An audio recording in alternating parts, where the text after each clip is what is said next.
سب سے پہلے آپ تمام دیکھنے اور سننے والوں کو السلام علیکم۔ میں امید کرتا ہوں کہ آپ تمام لوگ خیر خیریت سے ہوں گے۔ کل میں نے ایک ویڈیو اپلوڈ کی تھی، میں اس ویڈیو کو دوبارہ ری اپلوڈ کر رہا ہوں آج کے دن۔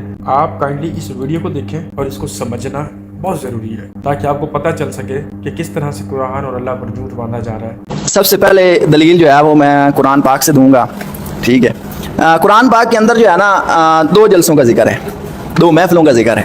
ایک محفل توحید ہے، کیا ہے؟ محفل توحید، جس کے اندر اللہ تعالیٰ نے فرمایا کہ الستو بھی ربکم، بتاؤ کیا میں تمہارا رب نہیں ہوں؟ تو سب نے، تمام روحوں نے کیا کہا تھا؟ قالو بلا، کہ ہاں یا اللہ تو ہمارا رب ہے، ٹھیک ہے۔ یہ تھی محفل توحید۔ دوسری محفل تھی حضور صلی اللہ علیہ وسلم کے میلاد کی، رسول صلی اللہ علیہ وسلم کی رسالت کی۔ تو اس حوالے سے میرے سامنے جو ہے وہ سورۃ آل عمران ہے، اور اس کی آیت نمبر جو ہے وہ 81 اور 82 میرے پاس موجود ہے۔ اس کے اندر جو ہے وہ اللہ تعالیٰ نے ایک عالم ارواح کے اندر، تو عالم ارواح کے اندر جو ہے نا اللہ تعالیٰ نے دو جلسے رکھے، ایک توحید کا جو میں نے پہلے بیان کیا، اور دوسرا جو ہے وہ رسول صلی اللہ علیہ وسلم کے میلاد کا۔ میلاد مطلب رسول صلی اللہ علیہ وسلم کے دنیا کے اندر، میلاد کسے کہتے ہیں؟ انسان کا ماں کے پیٹ سے کدھر آنا؟ عالم خلق کے اندر آنا، اس کو کہتے ہیں میلاد، ٹھیک ہے۔ اب حضور صلی اللہ علیہ وسلم کا میلاد کیا ہے؟ کہ حضور صلی اللہ علیہ وسلم کا اس دنیا کے اندر مبعوث ہونا، آنا۔ اچھا، اب جو لوگ کہتے ہیں کہ میلاد جائز نہیں ہے، ٹھیک ہے، تو قرآن جو ہے وہ حضور صلی اللہ علیہ وسلم کے آنے کے تذکرے کر رہا ہے، ٹھیک ہے۔ اور یہ تذکرہ عام تذکرہ بھی نہیں، ٹھیک ہے۔ توحید ہوئی تھی اس ٹائم، کافروں کی بھی روحیں موجود تھی، مومنین کی بھی موجود تھی، انبیاء کی بھی موجود تھی، اولیاء کی بھی، رسولوں کی بھی، ہر ایک ذی روح وہاں پر موجود تھا، جنہوں نے کہا تھا قالوا بلا۔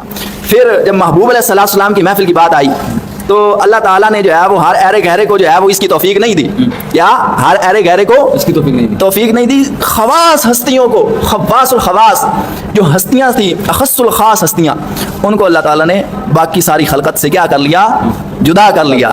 قرآن اس نے ہاتھ میں رکھا ہوا ہے، سورہ کا نام بھی بتا دیا، آیت کا نمبر بھی بتا دیا، مگر آپ لوگ جب اس ترجمے کو ریڈ کریں گے، ترجمے کو بھی اسکرین پہ میں آپ کو دکھاؤں گا، دیکھیں گے تو وہاں پر صرف سچی توحید کے علاوہ دوسری کوئی بات نہیں۔ اب اس آیت کا ترجمہ آپ کے سامنے ہے۔ جب اللہ تعالیٰ نے نبیوں سے عہد لیا کہ جو کچھ میں تمہیں کتاب و حکمت دوں، پھر تمہارے پاس وہ رسول آئے جو تمہارے پاس کی چیز کو سچ بتائے، تو تمہارے لیے اس پر ایمان لانا اور اس کی مدد کرنا ضروری ہے۔ فرمایا کہ تم اس کے اقراری ہو اور اس پر میرا ذمہ لے رہے ہو۔ سب نے کہا کہ ہمیں اقرار ہے۔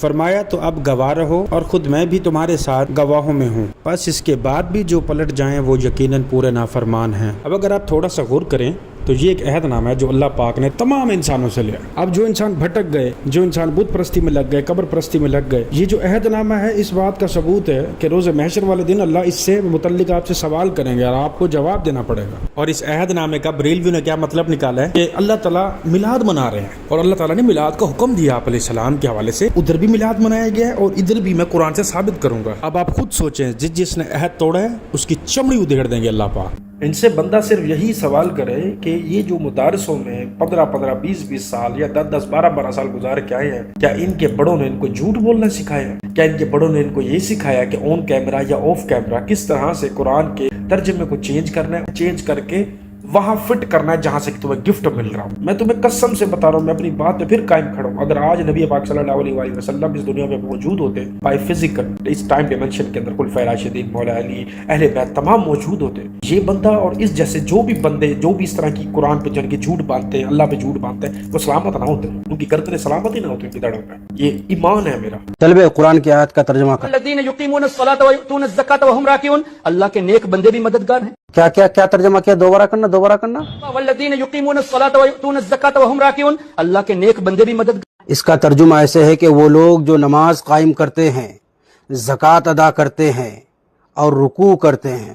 چلو دوبارہ ترجمہ کرو۔ الذین یقیمون الصلاۃ ویؤتون الزکاۃ وہم راکعون، اللہ کے نیک بندے بھی مددگار۔